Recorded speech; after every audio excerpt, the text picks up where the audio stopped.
Hello everybody and welcome back to Ready for Entertainment. Today's video is going to be on The Flash Season 4 Episode 5, my thoughts and my review on it as I do each and every week with The Flash.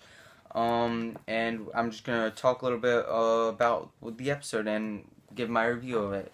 So we're going to get into it right now. In the beginning of this episode we start out with Ralph, also who I'm going to refer to as Plastic Man. Training, and throughout this episode he's in a lot more than I would have thought he was going to be. He's really becoming a part of Team Flash really well, I think. He works very well with the comedy, especially with the tone of this season. I think it was a good choice to bring him in, and I really enjoyed him this episode. This episode didn't really have, there was little to none action throughout this.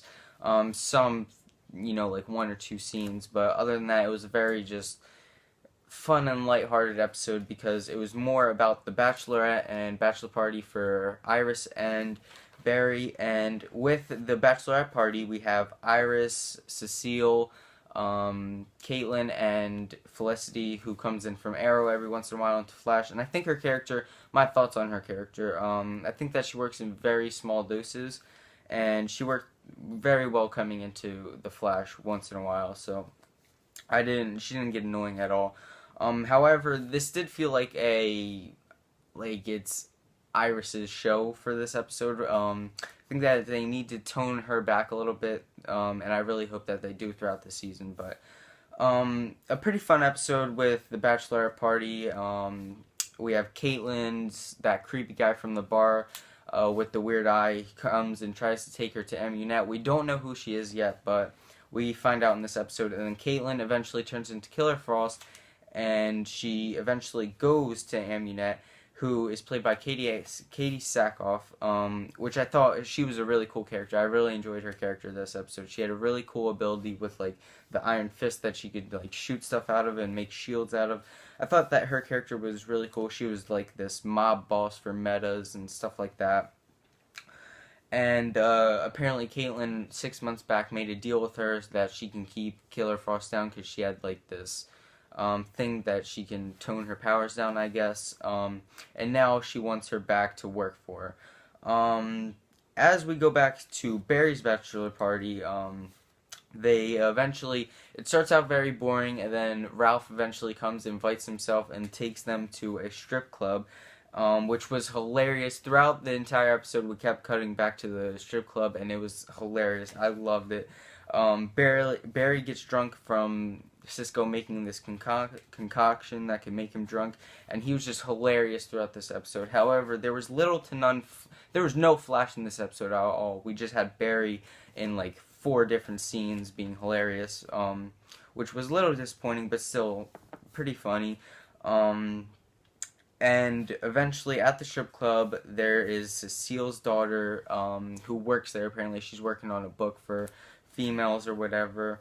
And I thought that was just that kind of took away from the episode. It was just nobody really cares about Cecile's daughter, honestly. And I just thought that they took time away from the episode.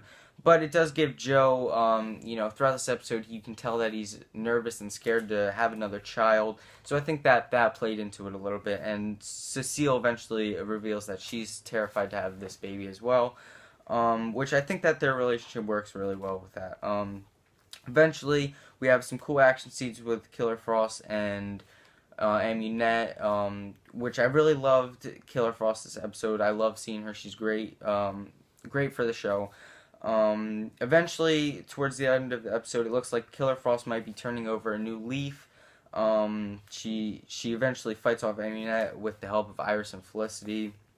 Like I said, this episode was very, very centric around the girls. Little to none action, just a little character developments here or there, especially with Killer Frost and Caitlin.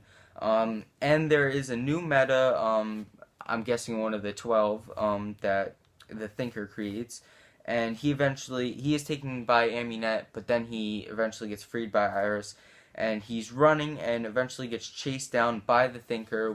He's out in the open now. He's in this floating chair. Thought that was really cool, seeing him out in the open.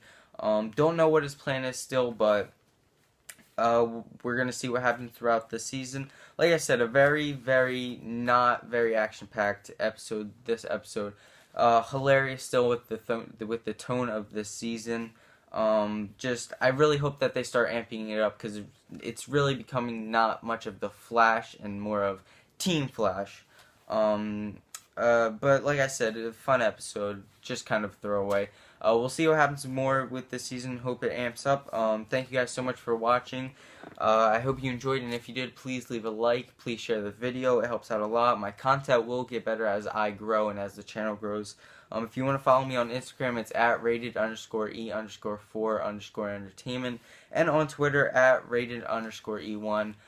Be on the lookout for my Stranger Things 2 review coming out this weekend at some point. And I'll see you guys in the next one.